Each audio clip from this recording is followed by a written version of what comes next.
Hi, thank you for joining me. My name is Saverio Russo, and today we're going to be going through a couple of fundamental basics of the car sales process, also what the business can really benefit you and how it can provide for you in the future. A little bit of background about myself. I got into this car business when I was 17. Directly after high school, a little bit after high school, after the summer of my graduating year, I started actually off in roofing. Doing roofing back in New York and Queens, kind of took a toll on my body. I was a little bit tired coming home every day, filled with tar, working on a roof. Working on roofs in Queens and New York in the summertime isn't a pleasant experience. It feels like it's 110 degrees.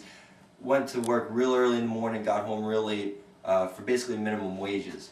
A couple of acquaintances of mine, a couple of friends, after their graduation, told me about a couple of sales jobs that they had, whether it be in stock, doing stock trading, or mortgages, or whatever the fact of the matter was. So usually one of them wound up in the sales industry. So they asked me what I wanted to get out of my career, and I basically said that I wanted to go to work every day in a suit, have a professional atmosphere, and have a set time of when I was going to get home with an unlimited income potential. I went on a couple of interviews with a couple of different mortgage businesses. As soon as I went into the interviews, the first thing they said, have you ever done sales before? And I answered them honestly, which was a no. So they gave me a script. They gave me about 10 minutes to read over the script. After the 10 minutes, the interviewer came back in. He sat down and asked me to pitch him. I didn't know how to pitch anyone at the time. So what I basically did was what anyone would do who didn't know sales and read off the paper. Needless to say, I didn't get the job. Oddly enough, I've always been into cars my whole life. I was actually reading through the local newspaper in search of a car, and I came across an ad for auto sales. And I thought to myself that it would probably be a pretty good experience, meaning that I like cars. I wanted to get into sales because of the highly recommended things that my friends said about him, and I decided to give him a call. So I called him up, and the receptionist answered the phone and said that someone will get back to me later on in the afternoon that they were out to lunch. I didn't think I was ever going to get a phone call, but I did. And I went on the interview that day, and they gave me the job right on the spot. So the Monday that I started, they put me through a training seminar, kind of like you guys are in right now. And that was the start of my car business career. Since then, I've been everything that you could possibly be inside the automotive industry. I've been a salesperson, I've been an internet manager, I've been a sales manager, I've been a leasing manager, I've been a general sales manager, a finance manager, and finally ending up as a general manager. Throughout my career, I've met many different people of all different characters and all different types. The reason I'm standing up in front of you here today is because I want to bring my knowledge that I knew of the car business onto people and get kind of out of the retail business to help provide for other people getting into this business. Kind of a service that I've always wanted to get into. So going forward from that, the car business could offer you a wide range of different things.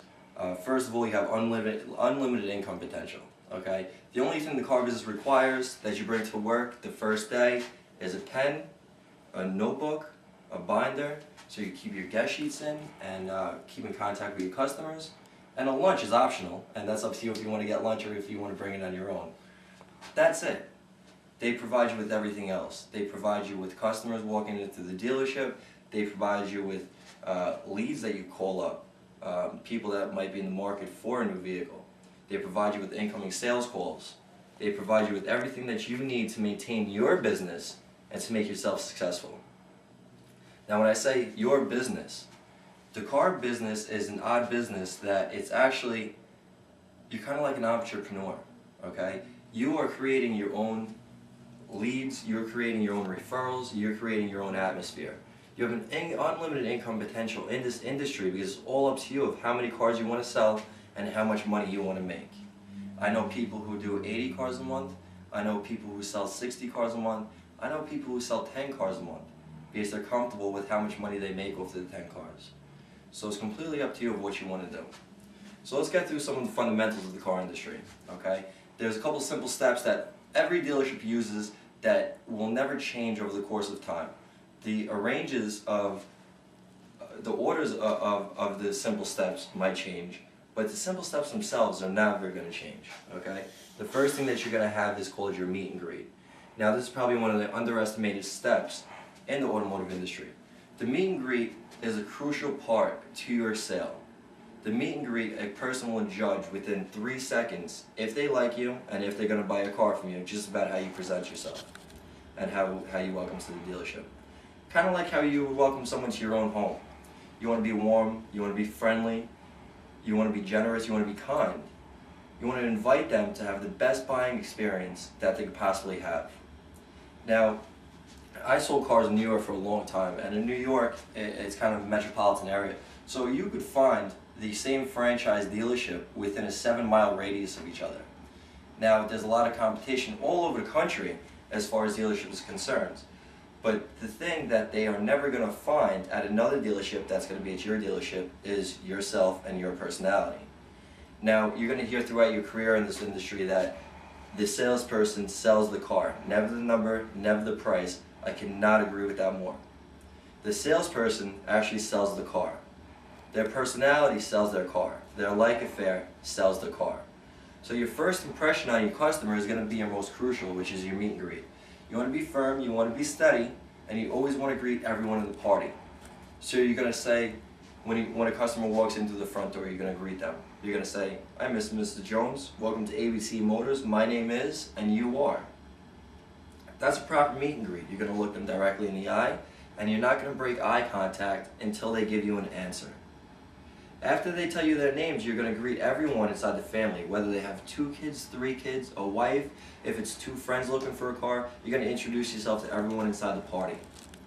After that, and after you get all their names, you're going to ask them what kind of vehicle they're interested in, okay? You're never going to ask them what brings you into the dealership today. Because once you say what brings you to the dealership today, they're going to say, "Oh, I'm just looking." And obviously you know that they are looking for a vehicle, otherwise they wouldn't be in your showroom. So as soon as a customer says, "I'm interested in this type of vehicle," or "I don't know yet, I kind of just want to see what you have," you're going to investigate that a little bit more. You're going to go into the depth of, well, what kind of vehicle are you looking for? Are you looking for a 2-door? Are you looking for a 4-door? Are you looking for a car? Are you looking for an SUV or a minivan? Are you looking for an all-wheel drive vehicle or a 2-wheel drive vehicle? You're going to get their needs and requirements out of the customer in order for you to help them make a decision and guide them into the direction of one of the cars that are on your lot that will provide them with what they need. And that is really the ultimate accomplishment of a car salesman, is to provide a customer with a service that's going to fit their needs and requirements. So that's your initial point, which is called meet and greet, and we're going to call that step 1. Step 2 is going to be your walk around. Once you identify their needs and wants, you're going to land them on a car, we should say. Now when we say land them on a car, and you're going to hear this a lot in this industry, landing them on a car is narrowing down to one specific vehicle that is going to suit everything that they could possibly want out of a vehicle. Once you get that accomplished, you're going to do what's called a walk around. Now the walk around is a 6-point process that you are going to show them the features, benefits, and advantages out of a vehicle, and also interrogate them on some of their buying motives. And this will help you later on in the sales process. So let's go through the 6-point walk around. Step number 1, you're going to put them inside the vehicle, inside the driver's seat, whoever's going to be the primary driver. So if there's 3 different people, you're going to ask who the car's for, who's the primary driver. They're the person that you're going to want to spend your most attention on. You're going to put them inside the driver's seat, and you're going to start going through all the features, advantages, and benefits of the vehicle. Meaning optional,